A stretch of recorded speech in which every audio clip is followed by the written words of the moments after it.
Hey guys, how's it going? It's Danconia and welcome back to the Overwatch League Roundup. And we are finally here. It's time for the Shanghai Dragons. Oh, here we go. So, the Shanghai Dragons came into the Overwatch League as the only Chinese roster in the whole of the league, and they wanted to keep it that way by having an entire Chinese roster. That didn't work. What a surprise that is.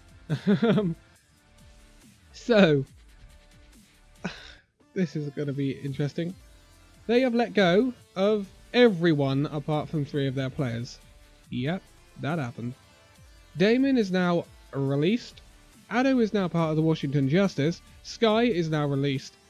Freefill is now part of Young Kaiser Gaming Red in Contenders. Five King is now part of Team CC in Contenders. Altering and Roshan have been released. And Zhu is part of Legend Young Beyond in Contenders. Yeah, the only 3 they retained was Dia, Gaguri, and Fearless. Fearless and Gaguri they did sign during the mid-season, so I didn't really expect them to get rid of Gaguri anyway. Dia is the only Chinese player left on this roster. Yep, the rest are Korean. This is the Overwatch League, what did you expect?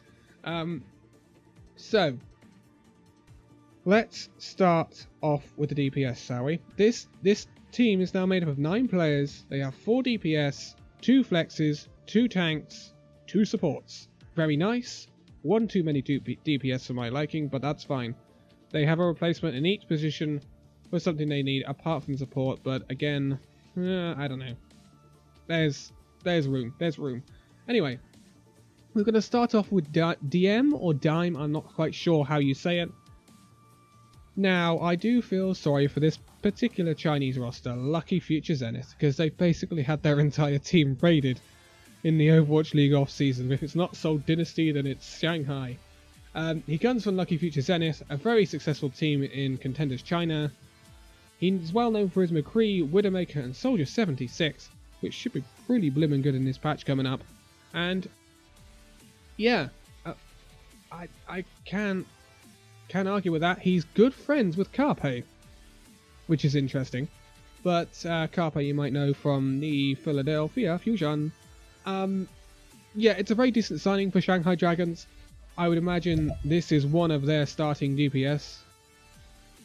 Just thinking, with his track record. Next up we have Diding, which I'm going to love saying, or it's Diding. I'm not quite sure, but I'm going to call him Diding, because I think that's an incredible name, and I love it. Oh, I can't wait to say that through this season.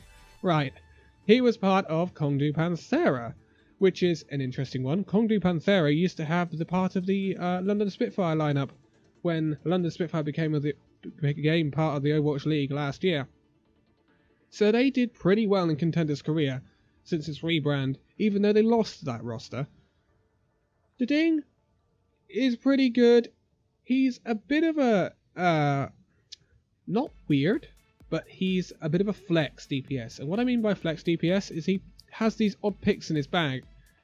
Pharah he can do, he's definitely a projectile DPS. So Pharah, Hanzo, he's well known for.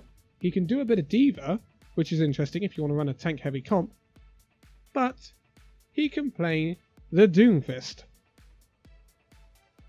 Doomfist is rubbish at the moment, but if you can run a good Doomfist and you can get good quality out of that Doomfist, then Doomfist can be an extremely powerful hero. Very interesting signing. Again, can argue with it. Very decent signing for the Seoul Dynasty, for the Shanghai Dragons. We'll get there in a minute. Next up we have Young Jin. He is also a DPS player, who is well known for his Soldier 76 and Genji. Genji is they really lacked a Genji player last season, Seoul Dynasty. Shanghai Dragons. Why have I got the Seoul Dynasty on my mind? Shanghai Dragons. But to be quite honest, the Shanghai Dragons lacked a lot last season. There's a reason why they went 0-40. But he's also well known for his Brigitte. But to be quite honest, there's a lot of DPS players that are well known for their Brigitte at the moment. And I write profit. Anyway, Brigitte is probably not going to be better come the start of the Overwatch League season anyway, because this patch coming up, it's definitely confirmed they're going to be playing on the patch that's on the PTR.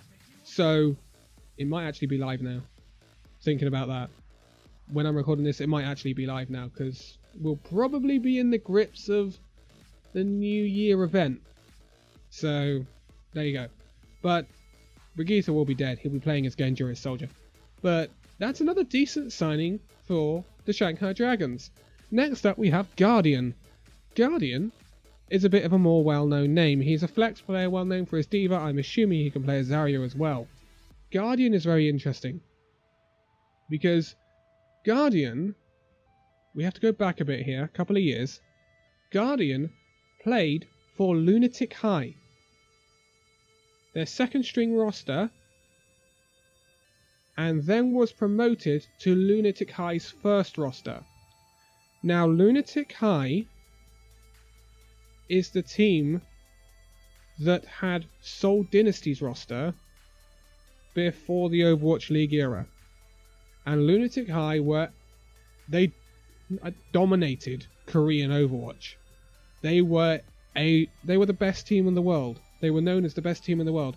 If you could beat Lunatic High, you were insane. Because no one basically could, apart from Envious at one point. But he was promoted from Lunatic High 2 to Lunatic High, and then Lunatic High disbanded pretty much not far after the Overwatch League basically nabbed their roster for the Seoul Dynasty. Lunatic High disbanded because of the rebrand of contenders. Disbanded Overwatch Apex, because it used to be Apex, not contenders in Korea. So yeah, it kind of all got very messy in Korea at that point, but now we're kind of ironing that out now. After leaving Lunatic High, he took about a 2-month break and then came back, but this time he wasn't in Korea, he was in America. He was playing for Toronto Esports. So he's actually well known. Toronto Esports have done fairly well in Overwatch contenders. The problem is, every time they've tried to do something, they've normally come up against a Fusion University. And if you know anything about NA contenders, is that no one seems to be able to beat Fusion University. They are 3 times winners of Overwatch contenders.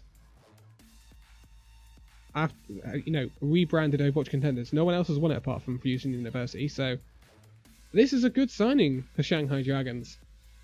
And a person with experience of playing at the highest level in Lunatic High, remember.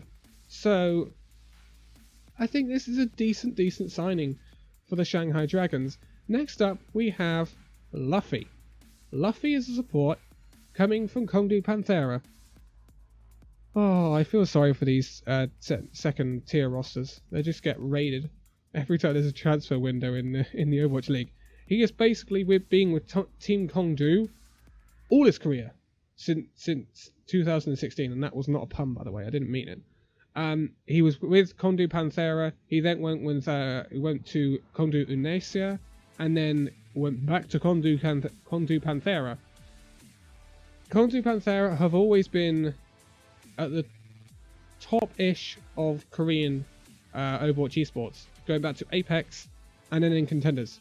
So this is another very, very good signing, well known for its Ana Mercy and Zenyatta. Another signing you really can't argue with for Shanghai. And the last player we have is Koma, another support, and again from Kongdu Panthera. Very interesting. Well known for his Lucio and Ana. But the first team on record that I have here that Koma played for was Runaway. Now, Runaway are a very good team. They were a very good team in contenders, but he wasn't playing for them in contenders. He was playing them back in Apex Season 2, back in 2016-17. Runaway were very good back then. They've always been a very good team, Runaway, and there's been a lot of questions why Runaway weren't picked up for the Overwatch League earlier. That's changed. Spoilers! We then went to Flash Lux and then went to Team Kongdu Panthera. This again looks like a fantastic signing for the Shanghai Dragons. Now, you encompass this into one team, and you're looking at, on paper, a pretty strong roster. But We are talking about the Shanghai Dragons here. Who knows what they're going to come out with? Again, there's been a big shake-up in the backroom with Shanghai, as you would kind of expect, I would have thought. Yeah, I don't know. I don't know. With Shanghai, I just don't know. Looking at the track record of this roster, not the team, the roster, the players on the roster, I would say this team has a good chance of getting to the playoffs.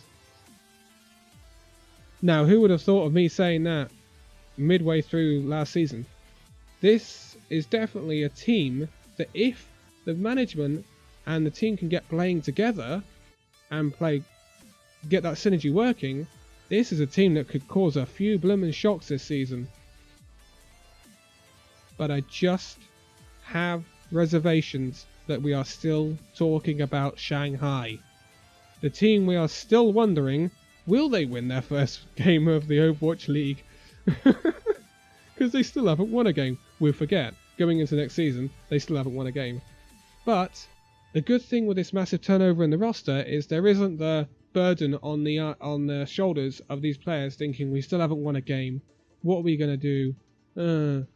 We're not going to get that anymore because this is basically a new roster apart from 3 of them. So I don't really expect the other 3 to play too much either. Will they play Guardian or Geguri? It's a difficult one. It's difficult to know how this roster's going to line up. But what I do expect is maybe we might just see Shanghai Dragons do something this season. That's what I'm hoping for.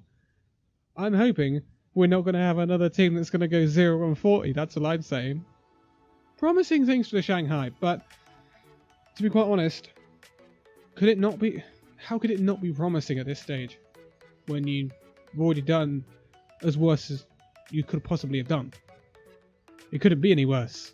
But I think it's a promising season ahead for the Shanghai Dragons, and I honestly, with the players they've got, think they could be a playoffs team. Wouldn't that be some story? Wouldn't that be a story, huh? But there are 3 teams left for the previews now. That's Toronto, Vancouver and Washington. All new teams. And then we have a power rankings. And then we have our first week preview. But for now, thank you guys so much for watching this video. If you liked it, give it a like, subscribe if you're new. And I will see you in the next video. See you then.